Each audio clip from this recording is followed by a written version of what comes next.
Désolé, je suis passé prendre un café pour ma copine. Tu m'as pris quoi comme café? Semblant de ne pas être intolérante au lactose? Fais semblant de bien m'aimer. Pour que le garçon qui me plaît remarque enfin mon existence, j'ai ravalé ma gêne et accepté de jouer le jeu avec lui. Mais ce petit provocateur est allé jusqu'à me demander de provoquer un accident volontairement.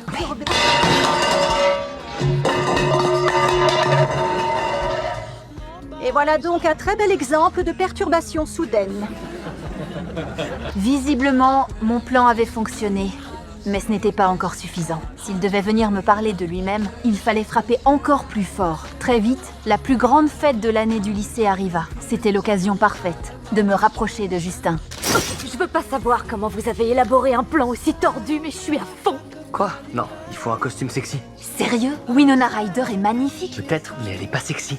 Laisse mon potentiel tranquille. Toutes les femmes s'habillent pas uniquement pour plaire aux hommes, même si je détestais l'idée. De me faire belle juste pour plaire à un garçon, je devais sortir du lot, parmi toutes celles qui lui tournaient autour. Pour ça, il fallait que je sois irrésistible. Le bus des folles de la crosse part samedi à 16h. T'as dit que j'étais pas une folle de la crosse. T'es pas une folle de la crosse. Mais tu peux faire semblant d'en être une. La fête finit par commencer, et quand Justin est apparu, j'ai senti mon cœur bondir jusque dans ma gorge. Mais Gareth semblait avoir remarqué mon stress.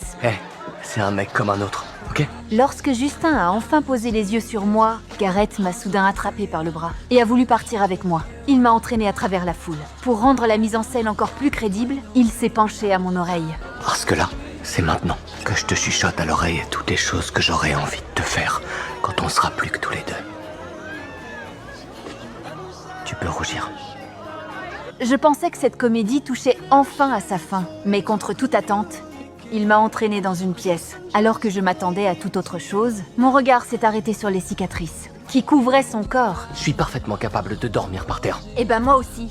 Je n'aurais jamais imaginé que cet homme qui semblait si fort portait un passé aussi douloureux. Il m'a confié que depuis qu'il savait marcher, son père l'avait forcé à enfiler des patins. Chaque jour, il s'entraînait sous une pression écrasante. Il avait raté toutes les fêtes, tous les moments d'insouciance de son enfance. Depuis tout petit, mon seul objectif, c'est de passer pro, donc si j'arrête maintenant... On peut pas vraiment dire qu'on t'ait laissé le choix. Qu'ils aillent se faire foutre. Qu'ils aillent se faire foutre.